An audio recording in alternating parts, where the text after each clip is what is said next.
Alright, what is up, everybody? This is Terminator Juice, and this isn't actual Juice Opinions.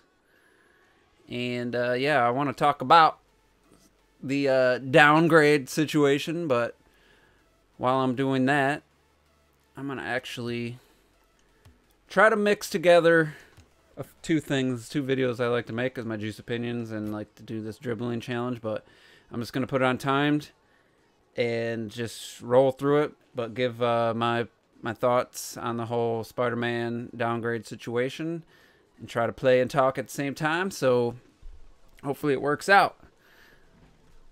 Alright, so first thing, if you don't think there's been any kind of downgrade on any level, then don't watch this video. So to me, some of the 2017 footage at E3 of Spider-Man, I always was kind of like skeptical of how good it looked, but that puddle scene that everybody loves to talk about. Puddles don't matter, but that, if you watch that video, that CGI, that level of CGI to me looks better than the final fight sequence on Black Panther movie. Like, no fucking doubt. Like, it looked amazing. So as a PS4 owner, I really hope that was legit, because that's a brand, total new level of quality for visuals in a video game, So to say there wasn't a downgrade, I think it's just silly, but obviously there's a debate about the importance of it and if the game's still good and all that. But like, again, I think like Thor Ragnarok, there's parts of that movie where the CG isn't as good as that 2017 gameplay clip of Spider-Man on the PS4. So I think there's obvious they had to scale some things back for the final game. And I still think the final game looks great, so I don't want anybody to think that that I'm saying it doesn't. I think the final game still looks, like, visually looks impressive, and the gameplay seems to be. I haven't seen a ton of it, but it was just, to me, it was just more Arkham, like, combat system. But yeah, so if there's definitely been a downgrade, and I see a lot of people saying the same stuff. Who cares about some puddles missing? Who cares this, and this? And I just want to say this. I've been saying this on Twitter quite a bit. It's not about the graphics. Ah, you fucker. It's about Sony and Insomniac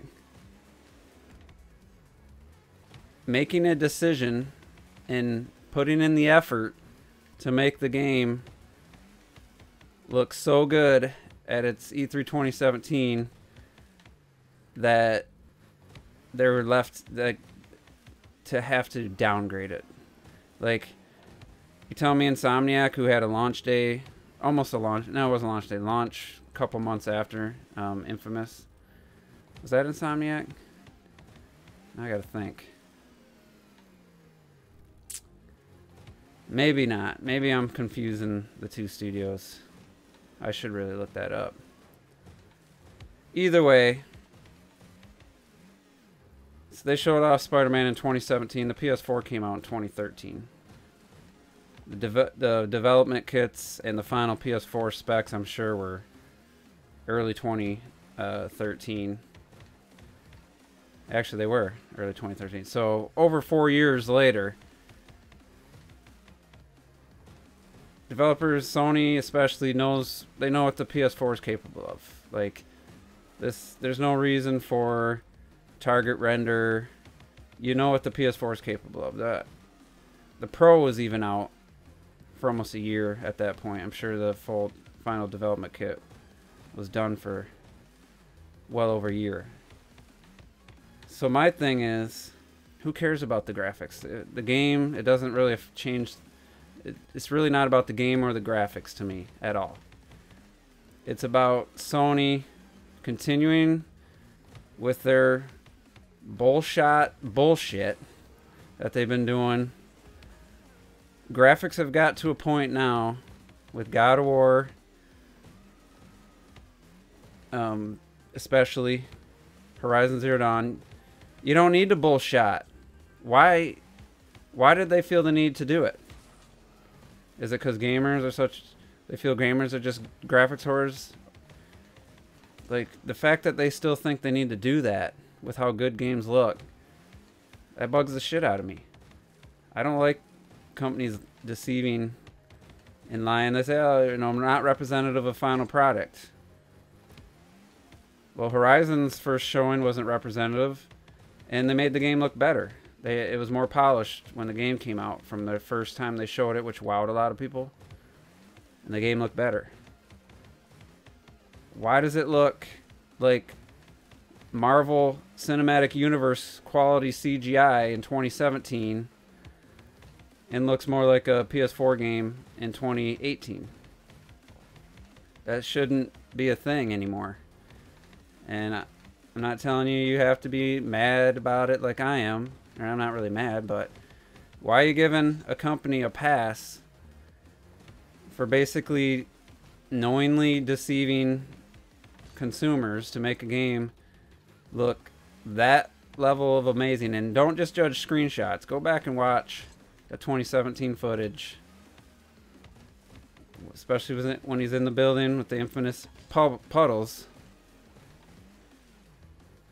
Like, that looks like it could pass for a lot of major films for CGI.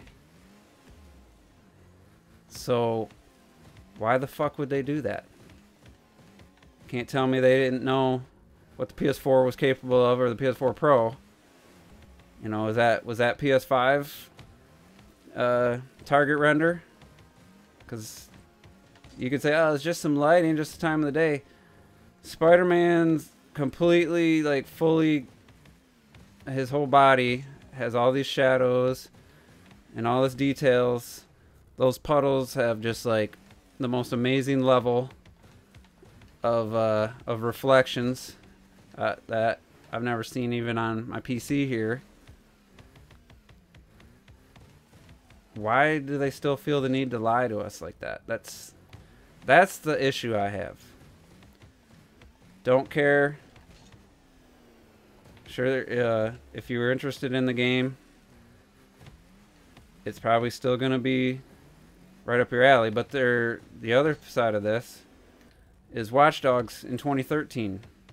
The most, I think I said infamous a few times now, bullshotting we've ever seen.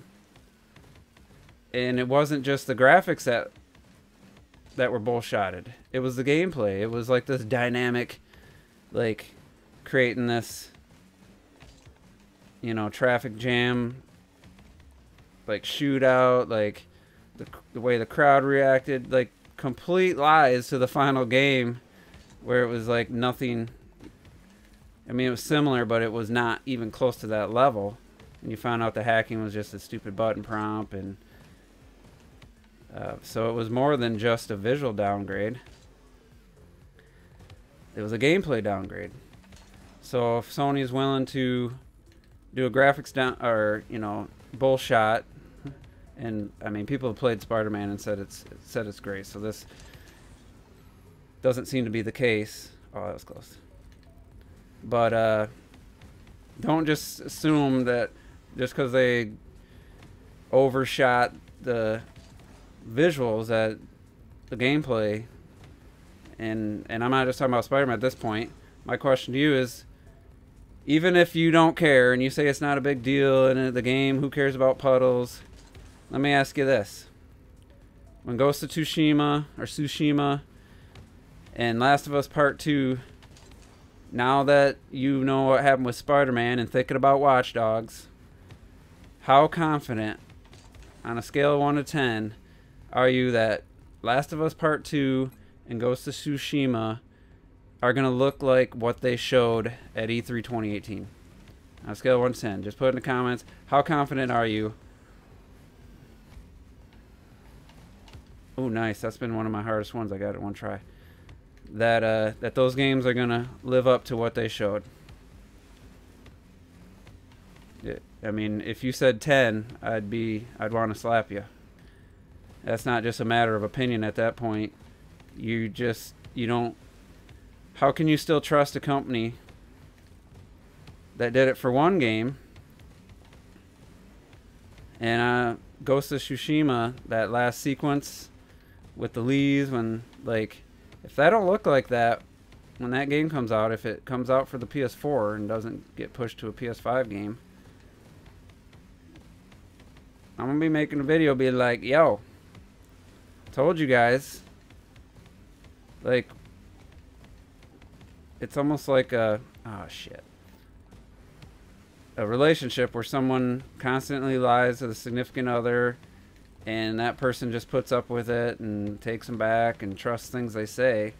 Eventually, though, you stop trusting them. So even when they're telling the truth, they lost that trust. And I don't know. I'm not saying that this one incident with Spider-Man means you can't trust him at all, but I'm definitely questioning. Nice. That Sony's still capable of that kind of stuff. PS4's what, 80-some million sold. God of War, you know, highly reviewed game. That pretty much lived up to what they showed. I don't know that anyone's really gone back and really compared. But it's just about, at this point, there's no reason for bullshots. No reason for this stuff. I'm just killing this right now. 11 minutes in. So, again, just in case I know some people hear me but don't hear me. If Spider-Man plays exactly like they showed, still looks good. I mean, it still looks good. There's no question about it. It doesn't really matter to the game, but the principle of it, you know, Sony as a company still willing to do this deception bullshit. I don't like that. I thought we were past that with how good games were looking. You know, and it's like, oh shit. I know I mentioned movies earlier, but if Infinity War showed, the trailer showed Thanos the way he looked, and then you get to the movie and he looks like he does in Marvel vs. Capcom Infinite, people are going to complain. It's not going to change the character in the movie, but people would complain. Like, why the hell does he look like this? So, and the other thing, which didn't say right away, the reason I'm playing this while I'm talking about this, look at how this looks. I didn't mean to jump there. Look at the level of visuals in this little custom workshop map that, I don't know, doesn't say who made it. Made by a user so that people could work on their dribbling in a fun and cool way. And look how this looks. Looks like high-res N64. Like the tracks don't even look like N64. Super Nintendo level of 3D visuals. The car looks good and the effects, but there's a reason I chose this, because I have well over 10 hours just in this little workshop map training thing. Let's go. And I don't care at all about the visuals. I was playing Rocket League last night. Oh, you fuck. God damn it. With Lil Craig Mezza T played for 4 hours on the Switch. And actually, I think they might have. It looks a little bit cleaner since the update. I don't know if they did anything, but it looks fine. I mean, there's moments where I was like, man, this looks good. Yes, the Salty Shores arena looks terrible with all the jaggies, but there's stages on there I'm just like, man, this looks good. This is a good looking game on Switch. And it sucks that the dribbling don't work quite right. Alright, we're not fucking this up this time. Yeah, we are. Shit. But it's still completely playable. And I don't care like about visuals like that. Like, I have more hours in Doom on Switch than I do on PC. I can run it at 1080p, 60 frames locked, ultra settings. Unlocked, goes from 120 to like 90 or something. So I don't care that much about visuals. I just don't like that this shit's still happening. And like I said, I'll be interested to see how good Ghost of Tsushima actually looks, and if there's been downgrades, because that game was fucking impressive looking. And if it is downgraded, I mean, is there a point where you're like, all right, yeah, this is stupid. Why the fuck are they doing this shit? Is there gonna be a point for those that don't say they don't care now about Spider-Man? Are you ever gonna get to a point where you're like, man, that's some fucking bullshit? I don't know. I don't like being lied to personally, and that's pretty much it. So yeah, I think I run out of things about that topic. I guess I'm gonna hit two topics because this is a Juice Opinions. The other thing, and this is related to Rocket Pass, on Tuesday, right after the day after Labor Day, they're implementing their Rocket Pass business model. And basically, it's Fortnite's Battle Pass system. Like other free-to-play games have, you can play the game, and the basic ass shit, you can't customize your character or do anything unless you buy the pass. And well, Rocket League's adding something like that, and it's called Rocket Pass, and it for $10, and it lasts a season, however many months that ends up being. You get exclusive customization gear for your vehicle, unlock keys, you can get keys which unlock crates, give you basically your slot machine, and exclusive wheels, exclusive decals, goal explosions, all that. I think even maybe even a car. And it seems if you want to spend $10, you might be able to win. If you could win like up to 10 keys back, then you win your money back, basically, or you earn your money back, and then you don't have to. I don't know if it's going to work like that, but the problem I have with it is there's still crates in the game. You still got the loot boxes. The DLC cars, which Fortnite has, you can just straight up go buy a different character if you want. You don't have to earn it in the Battle Pass. But, so now you buy the game. It's $20, depending on if you get it on sale. And so you got to buy the game. Then if you want like the DeLorean or the Dominus or the Batmobile, couple bucks, $2 to $3 to $4, depending on the DLC. And then you're like, oh man, look at that sweet decal for the Dominus. So you bought the pack that has the Dominus, and oh, this crate has that sweet decal. Oh, I gotta spend $1 on a key. Okay, I'll do that. And then you open the crate and you get a fucking decal for a car you don't even own. And you're like, what the fuck is this? And then you realize it's a slot machine. And people are spending, people are spending like up to $50 trying to get the item they want. So you still got that crap, which I don't like loot boxes. And now you're expecting people to pay $10, every 3 months or whatever to get other exclusive items. Getting pretty decent at landing with this ball. Let's get it in the fucking goal. There we go. So to me, it's too much. So you got to buy the game, whereas the other games like Fortnite, it's a free to play. So that $10 is your first investment.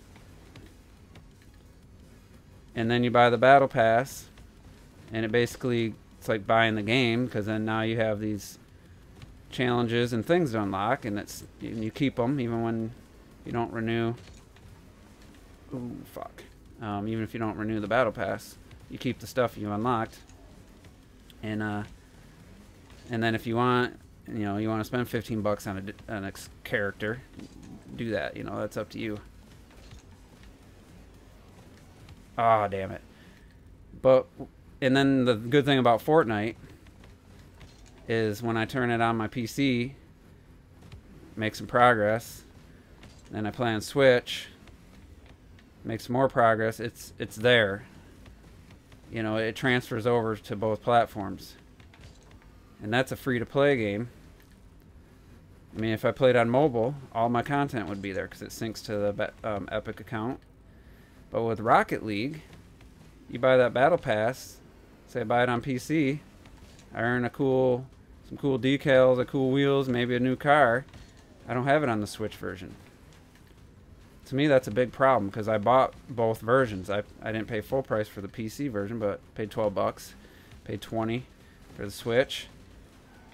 I used my gold points on Switch to get some DLC, but I probably got about $4 in DLC on the Switch version. And it's not crossing over. Now they're going to do Rocket ID, which in September at some point, which it's September now, but by the end of September, where you can have cross-party or cross-platform parties, but that's not going to sync up your account. So if I really wanted the Battle Pass and I was interested in it, I'd have to spend the $10 on both platforms. And I have a problem with that. That's stupid. This is a perfect opportunity to synchronize accounts.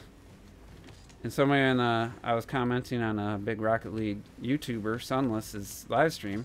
People are like, oh, they can make more money. And I got the PC. I don't need to play the Xbox One version anymore. I play on PC. Well, I play on Switch and PC about equally right now. We'll see after the Rocket ID, but I'm not interested in spending $10 for exclusive stuff if it's going to be locked to one version of the game for absolutely no reason, especially since I bought both versions. Why does a free-to-play game do it?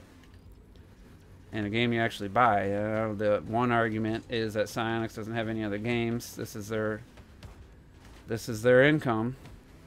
Game sales are slow down. They got to keep making money. I'm telling you right now, on keys and crates, they're making money. The DLC packs, the Jurassic Park. I don't know how many people I've seen with that goal explosion. Rocket League's got tens of millions of users. If 1 million people buy the Jurassic Park DLC, that's $2.5 million just on some DLC. So I don't know. It doesn't ruin the game for me, but it's a real bummer they didn't take the opportunity to get on this. They do have crossplay, but which is nice. But I'd really like to if it was synced up with the different version or different accounts. Since you're going to be syncing up your friends list, why not? Sync up your progress. That to me would be awesome, and I'd actually buy the battle pass at least once and see how it goes. I want to support them. The Switch version, the crashes, which I didn't mention in my video about why am I done with the Switch version of Rocket League. The game was crashing pretty frequently. It's been a couple weeks. It has not crashed for me. So that seems to be better, but I can't do this. This workshop's not on consoles.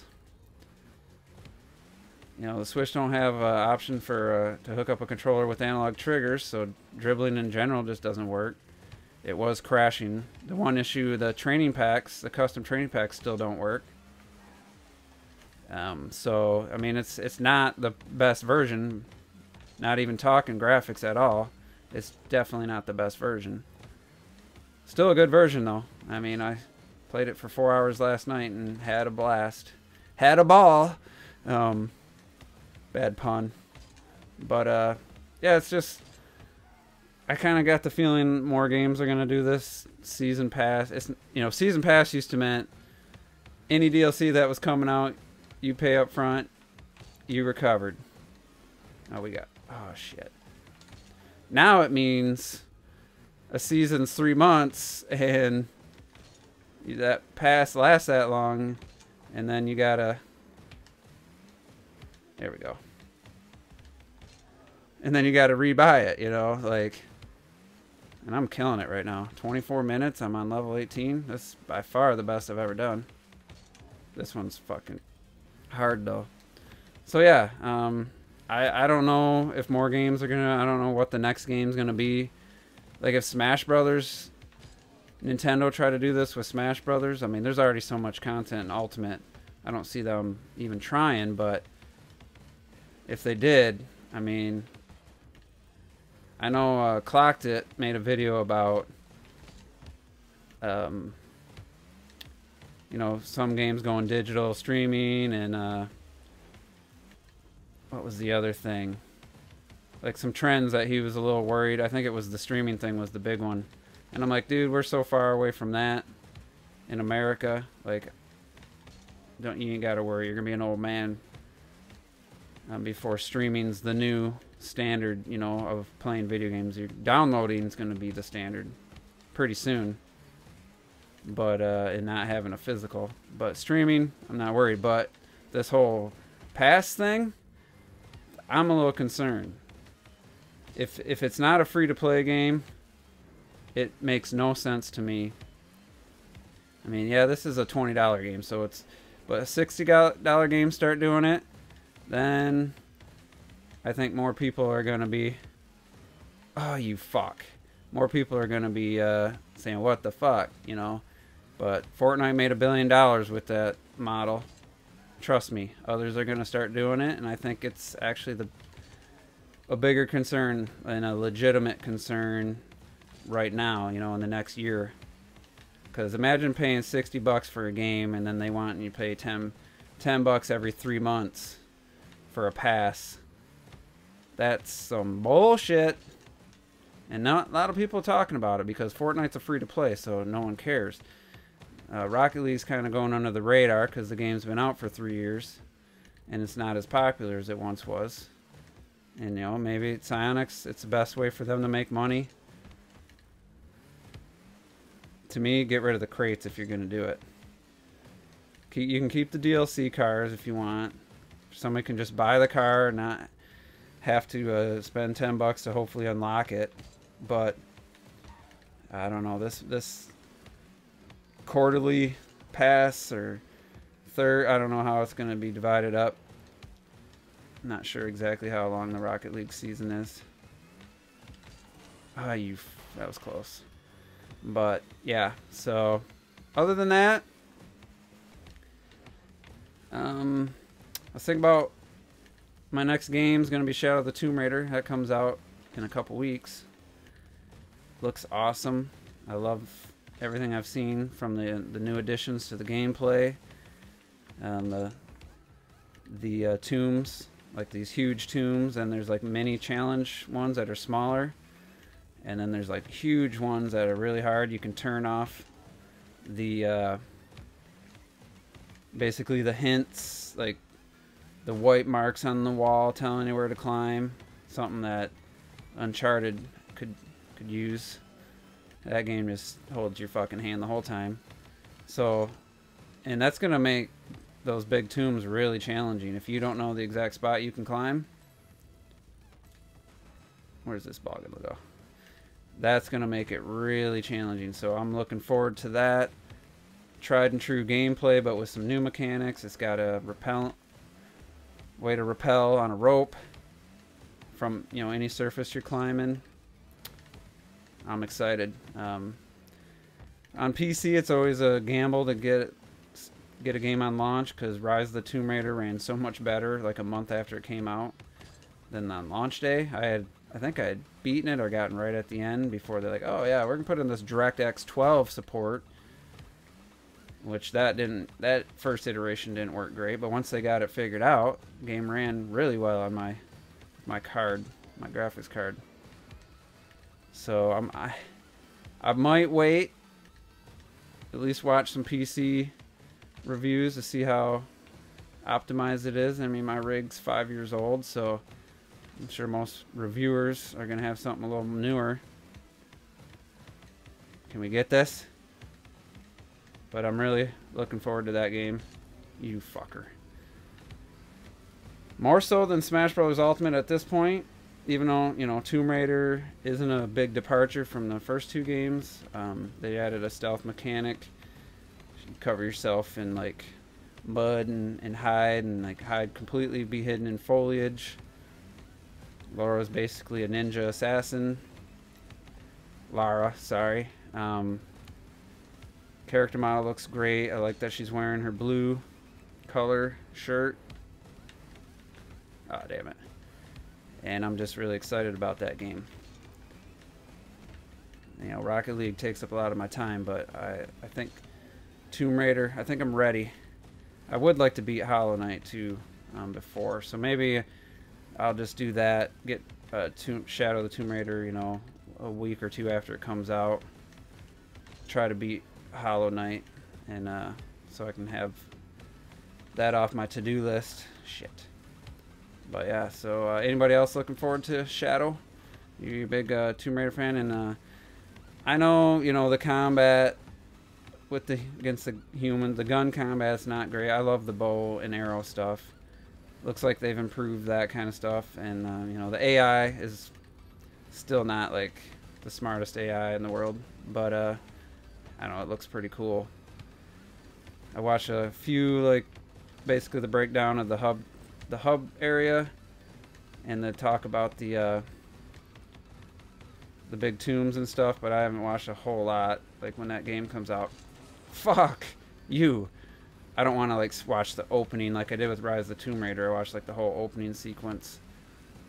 I don't want to do any of that this time, so looking forward to it. But yeah, 31 minutes, but I forget where I was. 24 minutes, I was past level 16. I've only gotten to level 19 on this, but I'm going to keep playing it. But I'm going to end this juice opinion, so let me know what you think of this style. And yeah, we'll see you next time.